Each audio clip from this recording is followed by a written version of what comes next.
I think it's part of my game. I was a walk-on, so a part of me is, I wasn't supposed to be here anyway. I might as well just let it rip and see what happens.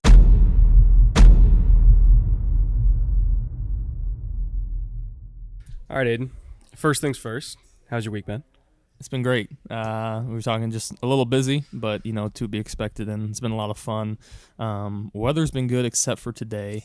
Today was a little chilly, but no, it's been fun. Yeah, a little chilly. 4 degrees. I mean, you're used to it. At It's Purdue, normal right? fall day. Yeah, this is nothing for you guys. In terms of acclimating to a new language, new verbiage, is it same concepts? Just call it something different. Somewhat, and then there's also new concepts that you bring in. There's concepts that you run the exact same, concepts that you run differently. It's the same concept, but you read differently, and then new concepts. So it's kind of a combination of things. But I've enjoyed it. I played under one coordinator my whole time at Purdue, so it's been fun to get a change. Any light bulb moments for you in those new concepts? Like, man, I wish I could have run this with the personnel I had at Purdue. Yeah, it's fun to. I'm a flashcard learner, so I can picture them in my head, and I think like, oh man, that would have been fun to have this person or this person running this route, because they do a really good job of. Coach has done a great job of explaining what we're looking at, what we're trying to read. It's not just go out there and look at whatever. It's, hey, we're reading this guy, and so I like the, read to read, make it very formal. Cool. Well, we heard you're a little bit of a tape hound. And so, somewhat, yeah. So we brought up a few plays because I wanted to get, your read when you're talking about going through progressions and everything like that.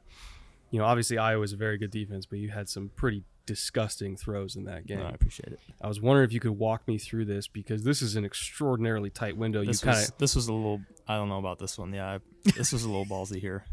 But you hit it. We hit it. So in hindsight, it's great. Yeah, it all works, so it's good. I was wondering what you call this, like this concept. Yeah, this is called donkey. And so it's basically we do a bunch of different crossers, so mesh concept with an in cut behind it, and this was one where we had the seam clear out for an in cut coming behind it, and then mesh. And so man-to-man coverage, we're looking at the crossers. Zone coverage, we're more so looking at the in cut. And yeah, that's.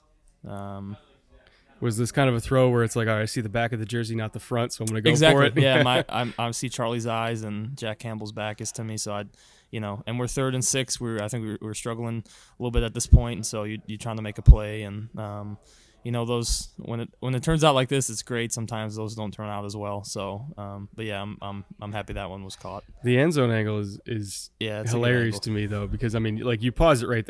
It's grazing his helmet. Like this is a dot. Yeah, and I want you to know, like, A, this is an NFL throw. Oh, thank you very B, much. that's about as open somebody's going to be at the next level. So it's good that you can do get used to it. There was a big post that you hit, pretty much on your own goal line. You were on the 4. Yeah, this is a little more open than the last one. And I was wondering, is this kind of like you don't see any safety in the middle of the field, so you're just going for it? Yeah, it's a too high beater. We're setting our so we have 2 tight ends. Our tight end on the ball is going to go grab that safety over the top of him, and then we're going to try to throw a post route over the top. I did see you kind of move your back here. Was this a motion that you did, or was this in the play call to get in the pistol? It was in the play call that I originally didn't catch. That he was supposed to be in the pistol, and then he was standing next to me, and I'm like, hey, you're in the pistol. Go back there. So then we fixed it, and then worked out in the end, though. It did work out. Yeah, it was a great route by Charlie. Great catch and a great throw. Great protection. It's hard when you're backed up in your own end zone. It's hard to sometimes trust the offensive line, but they did a great job all year, and especially right there. But it's the little things, right? If you hadn't fixed that, play action's not the same. You're Yep. play actioning to air at that point. Yep. And the backer and the tight safety both take 3 steps on the bite on the PA, and that makes that center aisle just wide open. So if you hadn't moved him, you'd probably have less of a window. Yeah. Great throw either way. Thank you. Man, you guys are nice. I'll hang out with you guys more. Oh, we could be not nice. Don't worry. We're getting to the not nice thing, Okay, because the Wisconsin game, obviously another great defense. Yeah. There was a couple things I wanted to get your opinion on. Oh yeah. So this was an interception we had in 3rd and 9, and obviously Jim Leonard's like a psychopath, right? So Yep. he does every which rotation you can think of. This is the. He's awesome. This was just a stupid play by me. I'm trying to force something. The safety in the boundary originally flipped his hips like he was going to be in cloud. And so he's paying right here. Our tight end's running a basic route over the middle. And when a route is like right there, the backers are plugging, and so in my eyes, I just see grass, and I'm like, this is open, and I'm gonna try to force this, and I didn't. I saw the safety originally and didn't see him, and unfortunately, that was not the only. He was out there. He was out there. This was not the only bad play of this game, unfortunately. So this game, and didn't play great against them the year before either. So yeah, Jim Leonard has got me a couple times. He's on your Christmas list. He's on the card list. Yeah, not my favorite guy. But their players are smart, coach really well, calling some stuff out that we do before we're doing it. So, but this is just me being dumb. So the advantage of playing in the Big Ten against these types of defenses, though, because Jim Leonard runs a very NFL style defense in terms of like they have checks for everything. They rotate. Like if you motion, they're rotating. All of a sudden, the pictures change on you, right? So kind of getting these out of the way now is probably pretty good for you. We hope so. We don't have many of these in the future. Hopefully these ugly ones are gone. Have you kind of gone over both the good and the bad with NFL teams you've met with so far? Not as much going over either. It's for the most part so far. It's just been talking about family stuff and upbringing and stuff, kind of base level. I think in the next few days, and then especially at the combine, it'll be more in depth of the film. And I know I've heard from many, it's basically just your bad stuff. So I'm not expecting to go into many meetings and looking at my good plays. Everyone, if you're at this level, you have some good plays, but people want to know about your bad plays. So I definitely have watched the bad plays a lot, getting ready to talk about them. It's good to have a short memory. So a lot of efficiency in the business. You talked about it, and you've seen even some of that this week. Quick installs, very short time frames to not only learn the plays, but get used to some of your new teammates. Yep. Any of those guys really impressed you in the first couple of days? Yeah, we've had, again, it's a short week. Installs are hard to come by. I think a lot of our running backs have done a good job. I think the first day we were struggling on our tracks, outside zone stuff, and then we've done a good job changing that. I think a couple guys on the outside, A.T. Perry's look good. And then we've had some later additions, a guy from Clemson come in a few days later. And so a few different guys that have stood out, and you try to just stack days. You have the good plays and the bad plays, and you try to make them all count. In terms of, you're talking about outside zone versus inside zone, everything like that, as relates to Purdue, because you guys ran pretty much everything from what I saw on tape in terms of your run game. Do you have certain like kind of get out of jail calls at the line of scrimmage where it's like you see a certain front and like we're going into this run no matter what? Yeah, that's a good question. We like to run anything else anyone else is running. We have FOMO, so we want to run it and try to incorporate into our. So we got a little sprinkle of Tennessee, a little sprinkle of the Chiefs, all that stuff.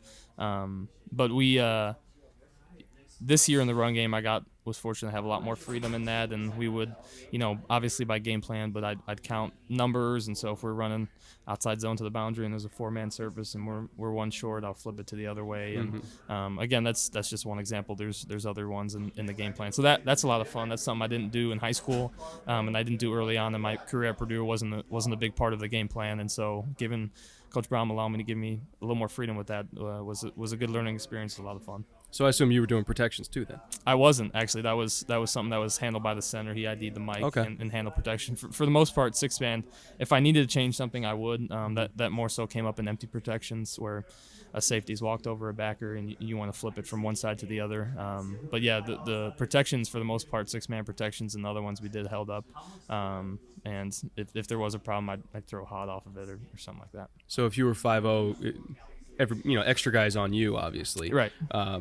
Did you guys have certain hot routes depending on leverage, or was it kind of like preordained, like nickels coming, we're just sitting, or is it kind of in break or out break depending on where the replacement? It wasn't like a sight adjust. It was more so built into the concept, and so hey, we're installing this concept. If you are hot, this is the throw. Gotcha. It didn't always work because sometimes a end would peel and the backer would come when we'd be hot and the hot throat's eaten up, but for the most part, that's what we did. Yeah, probably minimizes miscommunications, right? Where you're expecting in cut, they do out cut. Right. All of a sudden we're throwing to air.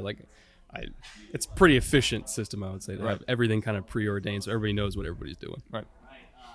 And then it helps when you got the personnel change. If you're not in there, or you're rotating skill position players as well, there's less of that interpretation of like, well, I did it this way. Guy does but it this way. Yeah, right. Exactly. Yeah. So we love to ask this question because you guys are the best scouts we see. You're here. We know about all the other guys from this year's class. Who's in next year's class that's going to be in that seat? we had a lot of good players. I wanted a guy who's not going to be in there. I think he could be. Is he going to be old enough? Oh, he might be. It might be eligibility in college. His third year. Devin Maccabee's a great player for us. He was the redshirt freshman running back who's a walk-on who came out and had a good year. He'll probably, I assume, play more than the next year at school. We had other wide receivers, a guy named TJ Sheffield, who played. He originally played in the slot, had to play outside last year because of injuries and stuff. Brock Thompson was a guy that played for us in Music City Bowl in 2021, played really well, had 200 yards receiving. And so there's different guys. Eric Miller's that's my guy. He's our tackle at Purdue, big guy. So he'll be a 6-year guy this year and be coming out. So that's just off the top of my head. It's a good question. I'm sure there's more guys, but that's all right. We love the lists. We go back to them. We were here last year. Went back to those interviews, looked at those lists, getting ready for this year to see half of them are here. There you go. The hit rate from you guys is just about as good as Pro Scouts. So we really appreciate the heads up. Yeah. That's good stuff. Now, you probably saw as many first-round defensive players as anybody else in the country, playing in the conference you're in and in the division you're in.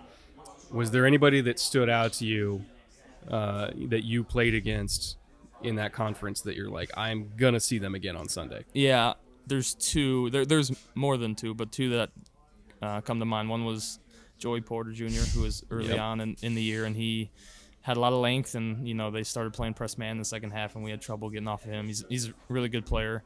And then at the end of the year is Devin Witherspoon from Monster. Illinois. Yeah, he's a beast. I'm training with him down in Dallas actually, but he's a smart player, uses his size well, really fast, and so uses his hands well. And so both those guys, obviously as a quarterback, you're looking at the secondary a lot, but played a lot of good interior guys as well.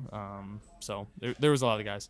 When you're going against a guy like Porter, corner with 34.5-inch arms, right? He's an insane press man corner. Yeah. Do you guys ever kind of huddle together on the sideline and say, how do we back him off? Like, do you kind of more just sacrifice somebody to his side and then you're running 3-man concepts the other way, or you trying to do more stacks to his side? Like, how do you attack it? Yeah, it's a good question. I think so. Yeah, in that game they came out and played a lot more zone in the first half, and we had some success moving the ball. And then they came out and played press man in the second half, and I think I targeted Charlie. He was on the other side like 18 times, and people will see that and be like, he targeted Charlie 18. And I'm like, well, the other guy is Joey Porter, so there's a method to the madness sometimes. And, what do you want me to do? Yeah, and so we did complete some passes against him, but they're tight windows, and he just makes life a lot harder. So yeah, it's a game plan thing. You try to maybe get a guy in motion so he can't come up and press, or like you said, get stacks and stuff. So there's a few different things. There was one more throw I want to ask you about, also in the Iowa game. Again, Great defense, arguably the best defense in the entire country. Mm-hmm. This was a far hash kind of back shoulder ball that you threw. And I'm curious about the read on it. When you're determining, especially far hash, that's a long way to go. Even longer in college than the NFL because the hashes are wider. When you're throwing this, are you reading safety position to go back shoulder? Are you reading leverage of the corner, either top down or trail? Like, what determines back shoulder versus going deeper and dropping in the bucket? Yeah, so it's I think it starts with the safety, because if it's one high safety here, I'm probably not definitely. I'm probably going to throw it and try to let him go in. It's still one high safety. I like throwing back shoulder, but two high safety, I can't loft this one because it's 2-man, and so the safeties don't have anyone in man coverage that can just read my eyes. And so this one, I knew it was going to have to be back shoulder. But for the most part, it's reading. It's as my receiver looking at me, and kind of like the in cut is the defender's back to me, stuff like that. And so especially in press coverage, you have a lot more chances at the back shoulder. I like throwing the back shoulder. This one obviously was incomplete. But you did draw the flag. There you go. You got PI, and it hit his hand. But it's an outrageous ball. Like, it's a really, like, complete or not. This is the type of stuff that scouts look at and they say, well, I've seen him do it, so I know he can. So I would like that on my football team. Really, really good throw. Thank you. The aggression of it. I can't tell you how many quarterbacks EJ and I have watched where we're like, hey man, cut it loose. It's far hash number one. Like, you got to hit it, or at least try, right? So we love the aggression. I appreciate it. I think it's part of my game. I was a walk on. So a part of me is, I mean, I wasn't supposed to be here anyway. I might as well just let it rip and see what happens. It's also, if you look up there, it's 24-3.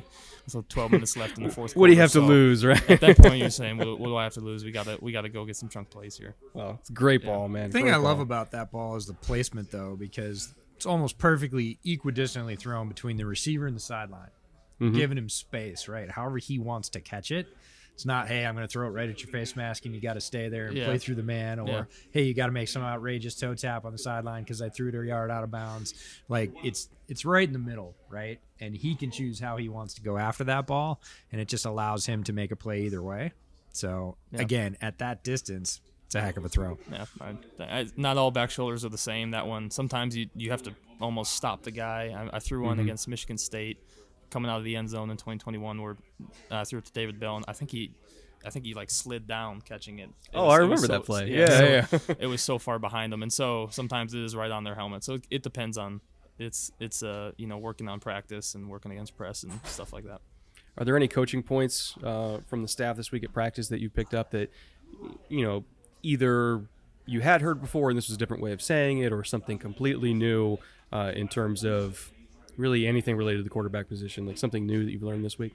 Yeah, with Coach Rags, offensive coordinator, we're going over today, balance at the top of the drop. And I've heard it before, but, he explains it a new way. And obviously with the installs and lingo, that's all new. But in terms of, actually quarterback mechanics and stuff, it was a cool way to, hear him talk about balance at the top of the drop, being in control and being ready to throw at any second. So I enjoyed that. There's been more, but that was one today that I enjoyed. Love it. Well, I mean, your tape is really a joy to watch. One of the most fun quarterbacks we've studied so far this draft season. I could not be possibly more excited to see where you go. Appreciate it. Me too. You definitely have a future in the league, and hope we see you called somewhere.